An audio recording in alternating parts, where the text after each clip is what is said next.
안녕하십니까. 전하태 교수입니다. 이번 시간 여러분들과 제4회 실기필답형 관연도 실전 문제 풀이를 하도록 하겠습니다.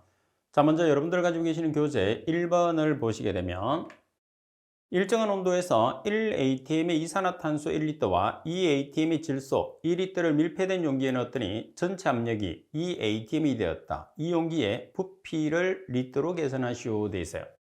자, 먼저 1atm의 이산화탄소. 자, 이산화탄소라는 것은 CO2 또는 탄산가스라고 이야기를 하죠. 자, 1atm의 이산화탄소 1리터와 그리고 2atm의 질소 2리터. 자, 여기서 질소라는 것은 N2를 이야기하죠. 이산화탄소라는 것은 CO2. 밀폐된 용기에 넣었더니 전체 압력이 2atm이 됐어요. 그러면 이 전체 압력을 줄여서 우리가 보통 전압이라고 이야기를 하죠. 자, 이때 이 용기의 부피를 계산하시오 되어 있어요. 그러면 용기의 부피라는 것은 지금 용기에 들어있는, 자, 예를 들어서 자, 이렇게 밀폐된 용기가 있어요. 자, 그럼 이 밀폐된 용기에 CO2에 해당하는 1atm 1리터. 자, 그리고 N2라는 질소 2atm 2리터가 있어요. 자, 그러면 이 용기의 전체 압력이 얼마냐 하면 전압이 2atm이에요. 그럼 여러분들이 부피를 계산하려고 하면 밀폐된 용기 안에 들어있는 각각의 기체에 해당하는 압력과 부피를 곱하고 더해요. 그러면 곱하고도 하고 곱하고도 하면 여기서 뭐가 없어지면 압력이 나오죠? 그렇죠. 부피가 우리가 계산해야 되는 게 지금 이 용기의 부피를 계산하시오 이렇게 문제가 나왔으니까 CO2에 해당하는 압력과 부피를 곱해요. 질소에 해당하는 압력과 부피를 곱해요. 그런 다음에 이 두 개를 더해줍니다. 더해준 다음에 어떤 값으로 나눠졌을 때 부피가 나오죠?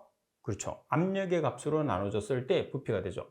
자, 이때 나눠주는 압력을 전압이다 이렇게 여러분들이 보시면 돼요. 따라서 용기의 부피는 각각의 기체에 해당하는 압력과 부피를 곱한 다음에 그 값을 더해줘요. 그런 다음에 전체의 압력으로 나눠주면 우리가 계산하고자 하는 부피의 값이 나오는 거죠. 자, 따라서 먼저 CO2에 해당하는 값, CO2는 1atm 곱하기 1리터 플러스 질소 2atm 곱하기 2리터.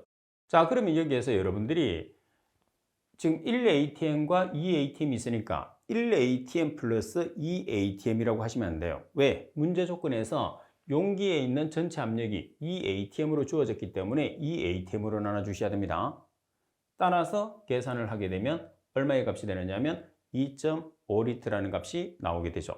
자, 그리고 여러분들 항상 값을 계산을 했을 때는 소수 둘째 자리까지 계산을 하고 소수 둘째 자리에서 제로가 나오게 되면 뭐 2.5리터 또는 2.50리터 관계없습니다. 근데 소수점 자리가 나오게 되면 반드시 소수점 셋째 자리에서 반올림을 해 주셔야 되겠죠.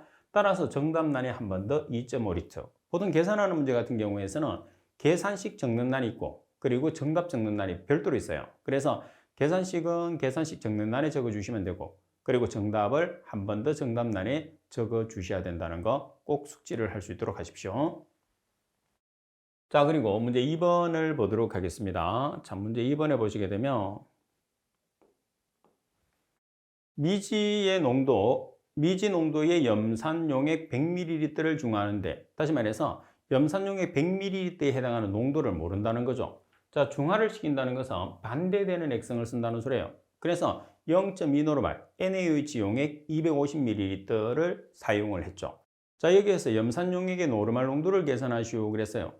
자, 그러면 여기서 염산이라는 것은 HCl이죠. HCl은 산입니다. 산. 그리고 NaOH라는 것은 우리가 수산화나트륨 또는 수산화소듐 또는 가성소다라고 하죠. 그래서 산성 용액의 가장 대표적인 산이 염산, HCl. 그 다음에 알칼리성 용액의 가장 대표적인 용액이 NaOH, 수산화나트륨 용액이 되는 거죠. 그럼 중화를 한다고 하면 중화 측정식을 사용을 하거든요.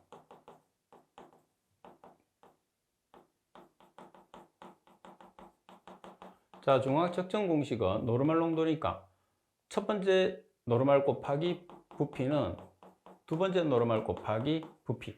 그래서 N1V1은 N2V2로 우리가 계산을 해요. 자, 따라서 예를 들어서 왼쪽이 염산의 값이라고 하면 오른쪽은 수산화나트륨을 대입하면 되겠죠. 자, 따라서 염산의 농도를 몰라요. 그래서 N1 곱하기 염산의 부피가 100ml입니다. 자, 그리고 NaOH의 노르말 농도가 얼마죠? 0.2노르말. 그리고 부피가 얼마죠? 250ml. 따라서 N1에 해당하는 식으로 정리를 하게 되면 0.2노르말 곱하기 250ml 나누기 100ml를 하면 되겠죠. 따라서 나오는 값은 0.5노르말. 자, 그리고 정답란에 한 번 더 0.5노르말을 여러분들이 기재를 해주시면 됩니다. 자, 그리고 문제 3번을 보도록 하겠습니다. 자, 문제 3번에 보시면 0.1몰 NaOH 0.5리터와 0.2몰 HCl 0.5리터를 혼합한 용액의 몰 농도를 계산하시오 그랬어요. 자, 여러분들이 혼합 농도 공식을 사용을 했을 때, 자, 먼저 혼합 공식을 보시게 되면 첫 번째, 자, 같은 용액에서 혼합 공식에서 우리가 농도를 나타낸다 그러면 Q1C1 플러스 Q2C2 나누기 Q1 플러스 Q2로 나타내. 반면에 서로 X성이 다른 용액, X성이 다르다는 소리는 산성과 알카리성 물질이라는 소리입니다. 자, Q1C1, Q2C2, Q1 플러스 Q2에서 여기서 빼줘요. 같은 용액은 이렇게 더해주고.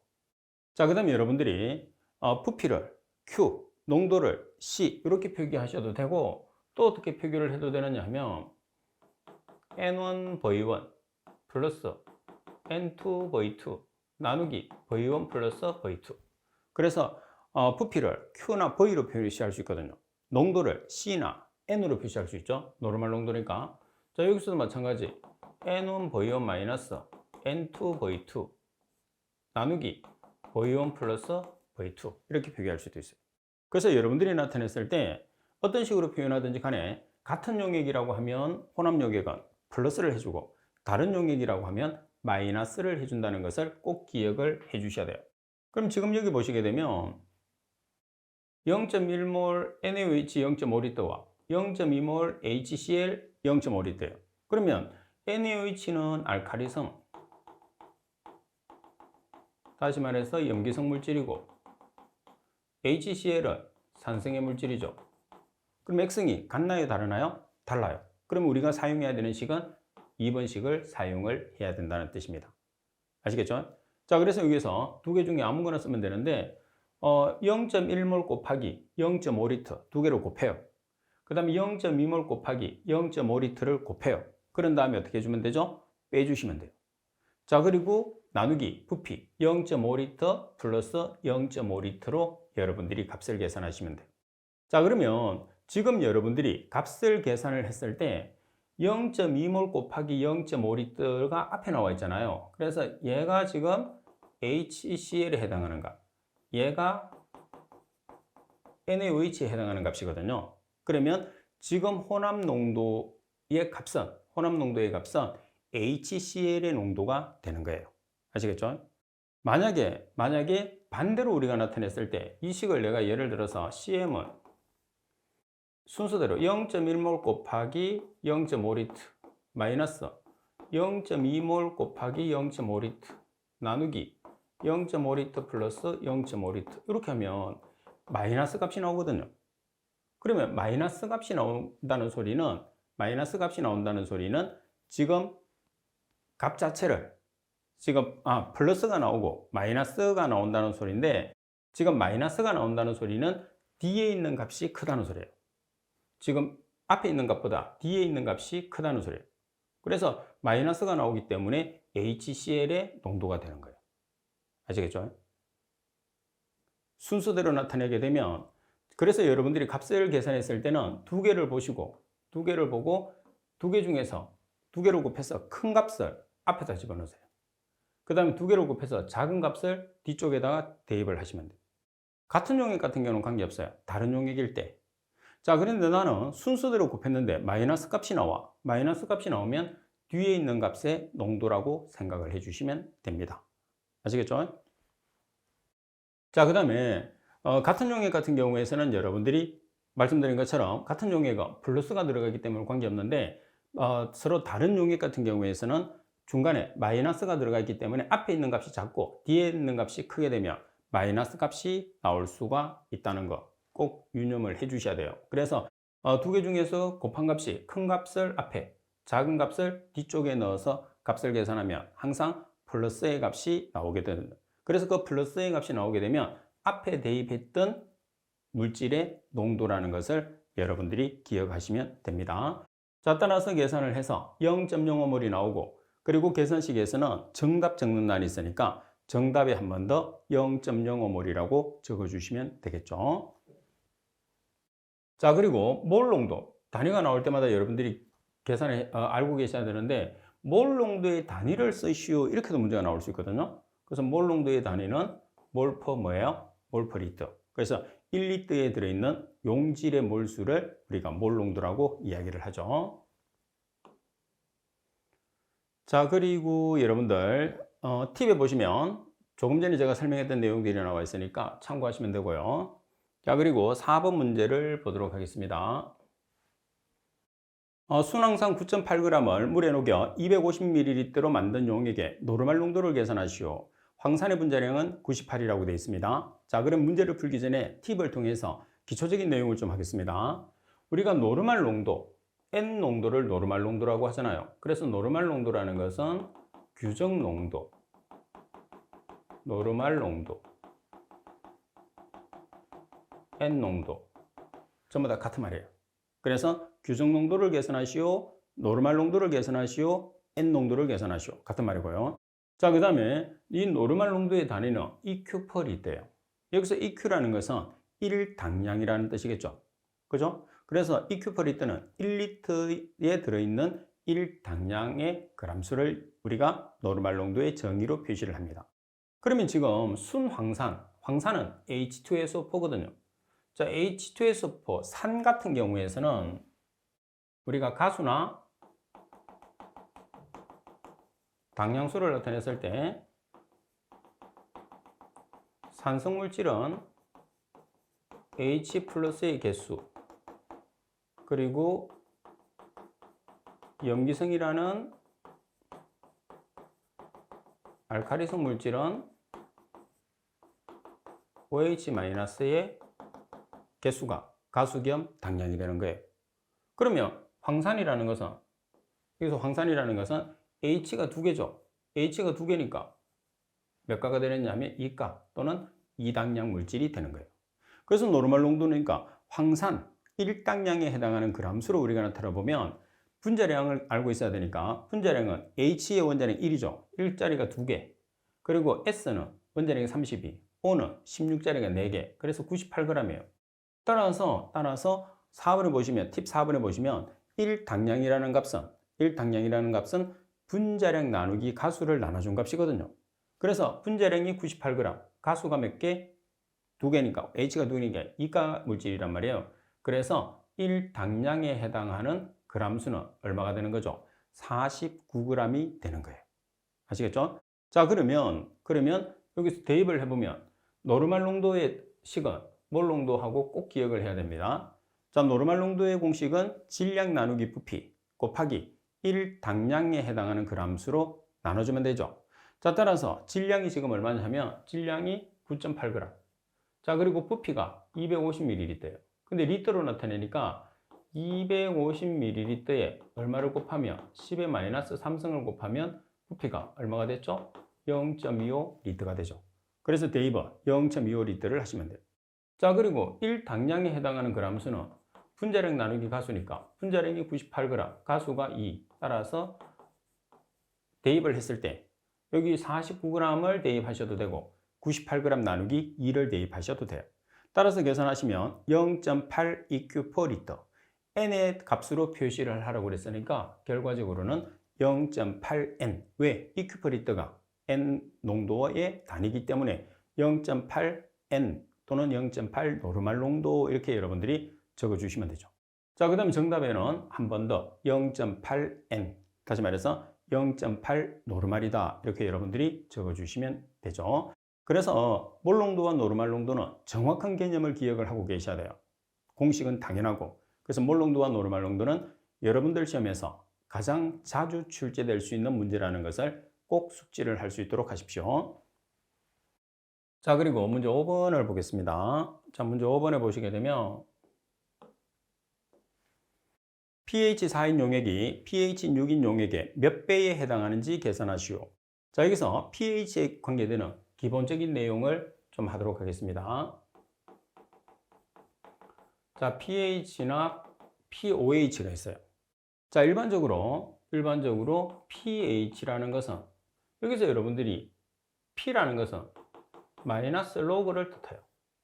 P가 의미하는 게 H는 H 플러스 이온, 그리고 OH는 OH 마이너스 이온을 뜻합니다. 그럼 pH라는 것은 P가 마이너스 로그니까 마이너스 로그 H 플러스로 표시할 수 있어요. 자, 그리고 pOH라는 것은 마이너스 로그 OH 마이너스로 표기할 수 있어요. 근데 여기서 이제 우리가 중요한 거는 뭐냐 하면 여기서 H 플러스와 OH 마이너스의 농도를 표시를 해야 된다는 거예요. 자, 일반적으로 우리가 강하다, 그 몇 배가 더 강하냐, 몇 배가 더 진하냐 이렇게 나타내게 되면 당연히 pH를 보고 우리가 나타낼 수도 있겠지만 값을 표현을 했을 때는 pH를 가지고 비교를 하는 게 아니고 농도를 가지고 비교를 해야 돼요. 그래서 H 플러스 농도나 OH 마이너스의 농도를 이용해서 비교를 해야 되거든요.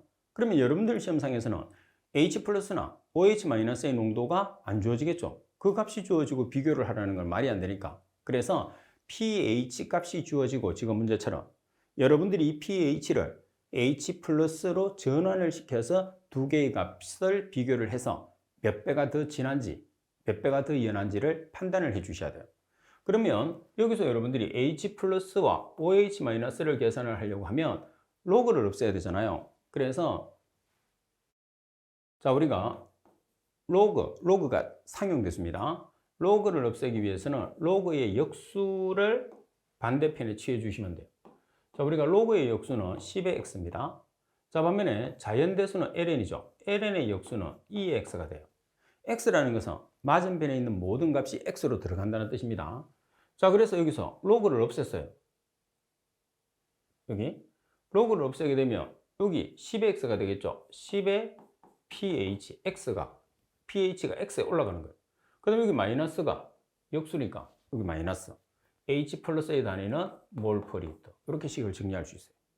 그 다음 OH 마이너스도 마찬가지예요. 10의 마이너스 POH 몰 퍼 리터로 정리할 수 있거든요. 따라서 이 두 가지는 반드시 여러분들이 기억하고 있어야 돼요. 그리고 두 번째, pH라는 값과 POH라는 값을 합치면 얼마가 되죠? 14의 값이 돼요. 그래서 예를 들어서 내가 pH를 계산하고 싶으면 14에서 POH를 빼주시면 되고 POH라는 값을 알고 싶을 때 14에서 pH의 값을 빼주면 된다는 거죠. 그죠? 자, 그리고 세 번째는 산성물질에서 pH 그리고 알카리성 물질에서 알카리성은 염기성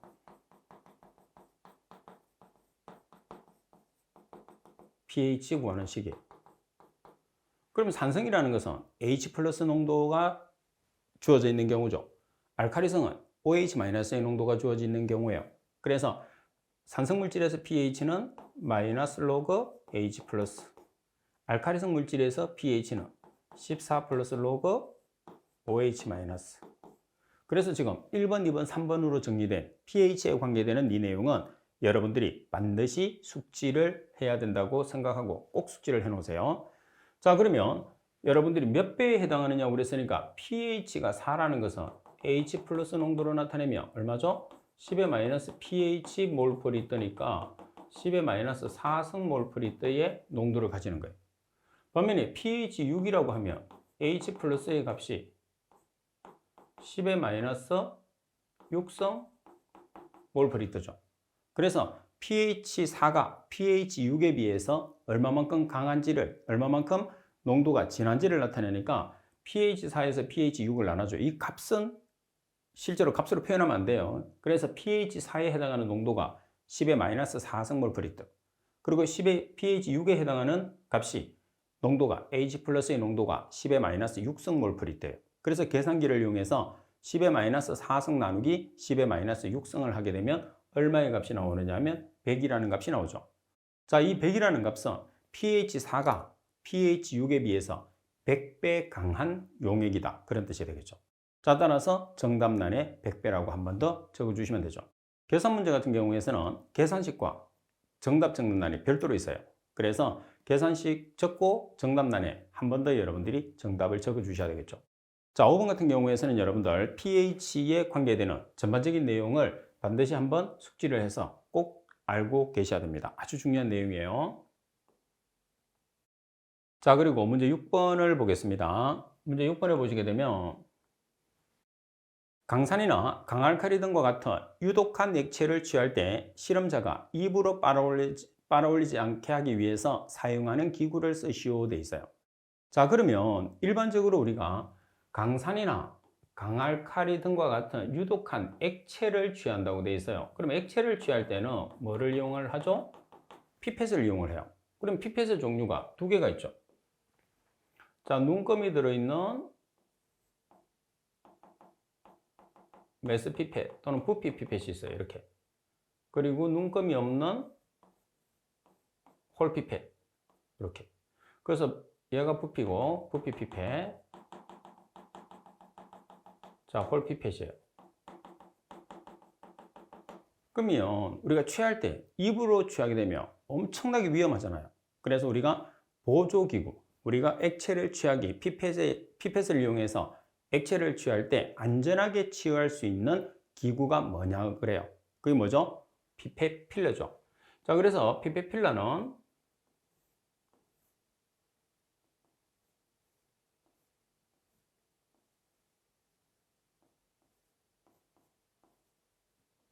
이렇게 생겼어요. 그래서 피펫을 여기 꼽아서 여러분들이 취하는 거죠. 따라서 여기 이제 S라고 되어 있겠죠. 그래서 여기를 누르면 분치가 되고 여기를 누르면 적화가 되고 그 다음에 A라고 그래가지고 에어를 빼가지고 여러분들이 사용하는 거예요. 그래서 얘를 우리가 피펫에 붙여서 쓴다고 그래서 피펫 필라 이렇게. 그래서 기구의 이름은 피펫 필라입니다. 그죠? 자, 그 다음 문제 7번을 보도록 할게요. 자, 문제 7번에 보면 화학 반응에서 반응 속도를 빠르게 하기 위한 용도로 사용되는 것은, 자, 반응 속도를 빠르게 한다는 것은 그만큼 반응 시간을 줄인다는 거죠. 그래서 반응 시간을 줄이기 위해서 반응 속도를 빠르게 하기 위해서 우리가 주입하는 약품이 뭐가 되는 거죠? 촉매죠, 촉매. 그래서 일반적으로 여러 가지 촉매가 있겠지만 PT라는 백검을 전반적으로 많이 사용하죠. 촉매 중에서는. 따라서 촉매가 정답. 그리고 8번 문제를 보도록 하겠습니다.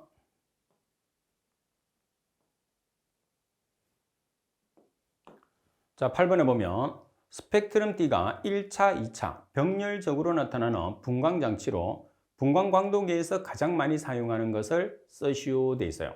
자, 그러면 일반적으로 우리가 분광광도계에서 분광장치로 사용되는 분광광도계에서 제일 많이 사용하는 것을 우리가 뭐라고 그러죠? 회절격자. 회절격자를 우리가 회절발이라고 하죠. 자, 그러면 실제로 회절격자라는 것은 파장을 선택하는 거예요. 그죠? 그럼 파장을 선택하는 장치는 두 가지가 있잖아요. 프리즘이나 회절격자 두 가지가 있는데 지금 문제 조건에서는 스펙트럼 D가 1차, 2차 병렬적으로 나타나는 분광장치로 분광광도계에서 가장 많이 사용하는 장치를 쓰는 거예요. 그래서 회절격자 또는 회절발이라고 적어주시면 되고요. 자, 그리고 문제 9번. 킬레이터 적정 시 금속이온이 킬레이터 시합과 반응하기 위한 최적의 pH가 있는데 적정의 진행에 따라서 수소이온이 생겨 pH의 변화가 생긴다. 이것을 조절하고 pH를 일정하게 유지하기 위해서 사용하는 용액은 지금 문제 조건에서 가장 핵심은 뭐냐면 pH를 일정하게 유지하기 위해서 사용하는 용액이죠. 그리고 여기 보시게 되면 pH의 변화가 생겨요. pH의 변화가 생기는데 이것을 pH 변화가 생기는 것도 조절하고 결론적으로는 pH를 일정하게 유지하기 위해서 사용되는 용액이 뭐냐? 그러니까 지금 묻고자 하는 용액은 pH에 관계되는 용액이라고 생각하시면 돼요. 그래서 결론적으로 pH를 조절하기 위해서 사용되는 용액이 이제 뭔지를 묻고자 하는 거죠. 그래서 pH를 조절하기 위해서 사용되는 용액을 우리가 완충용액이라고 해요. 따라서 정답은 완충용액. 잘 기억하고 계세요. pH를 조절하는 것은 완충용액이라는 거. 자, 그리고 문제 10번을 보겠습니다. 자, 문제 10번에 보시면 분광광도계에서 이용되는 빛은 어떤 성질을 이용을 하느냐고 그랬어요. 자, 분광광도계에서 우리가 지금 사용하는 에너지를 보면 아래쪽을 우리가 기저상태가 바닥 상태예요. 자, 그리고 위쪽을 들뜬 상태가 여기 상태죠. 그러면 바닥 상태에서 들뜬 상태가 되기 위해서는 에너지를 흡수하면 돼요. 그래서 에너지를 흡수하면 기저 상태가 들뜬 상태, 여기 상태가 되는 거죠. 이때의 에너지를 여기 에너지라고 해요. 자, 반면에 들뜬 상태에서 바닥 상태로 떨어질 때는 에너지가 방출이 돼요. 따라서 들뜬 상태에서 에너지를 방출을 하게 되면 기저 상태, 바닥 상태가 되거든요. 자, 이때의 에너지를 기저 에너지라고 합니다. 자, 이런 식으로. 자, 따라서 분광광도계에서 이용되는 빛은 우리가 들뜬 상태에서 바닥 상태로 떨어졌을 때의 빛을 이용을 하거든요. 그러면 그때의 성질은 에너지가 흡수된 상태인가요? 아니면은 아니죠. 지금 여기서는 우리 요 내용하고 관계없이 자, 지금 우리가 기저 상태에서 들뜬 상태가 되기 위해서는 에너지가 어떤 상태가 되는 거죠? 에너지가 흡수가 돼야 되죠. 자, 반면에 들뜬 상태에서 바닥 상태, 기저 상태가 되기 위해서는 에너지가 방출이 돼야 돼요. 자, 그런데 이제 지금 문제에서 묻고자 하는 것은 뭐냐면 분광광도계에서 이용하는 빛은 어떤 형태의 빛을 이용을 하느냐는 거죠. 그래서 이때는 에너지가 흡수된 빛을 이용을 하기 때문에 정답은 흡수가 정답이 되는 거죠. 자, 그래서 기본적으로 우리가 들뜬 상태와 기저 상태, 그리고 서로가 들뜬 상태가 기저 상태가 되고 기저 상태가 들뜬 상태가 됐을 때 그때의 에너지가 흡수가 되고 방출이 되고 그때의 에너지가 여기 에너지, 기저 에너지 이 내용 자체는 여러분들이 구별을 해야 되고 그리고 분광광도계에서 이용되는 빛은 에너지가 흡수되는 다시 말해서 빛은 흡수의 성질을 이용을 해서 분광광도를 측정을 한다고 생각을 하시면 되죠. 실제로 분광광도계에서 여러분들이 실제로 지금 문제상에서는 이 내용보다는 뭐가 맞느냐 하면 분광광도계로 뭐를 측정하죠? 흑광도를 측정하잖아요. 그러면 이런 식으로 값을 나타냈을 때 지금 입사광의 강도 그리고 투사광의 강도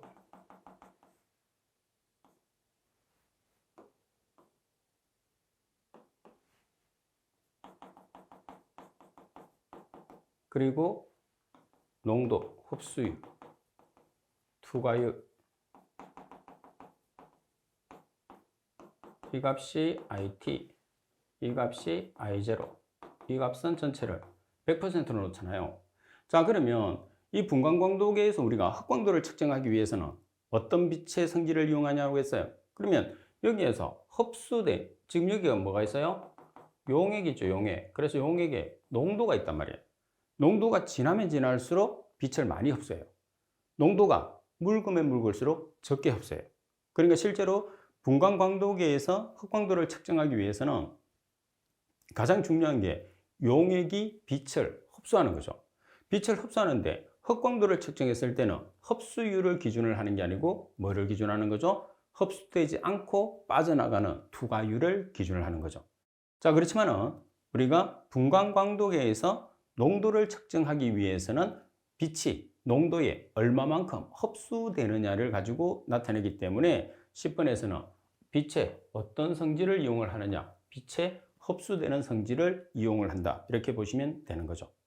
자, 그리고 기술 상태와 여기 상태는 지금 10번과는 별개로 여러분들이 같이 기억을 해 놓으시면 됩니다.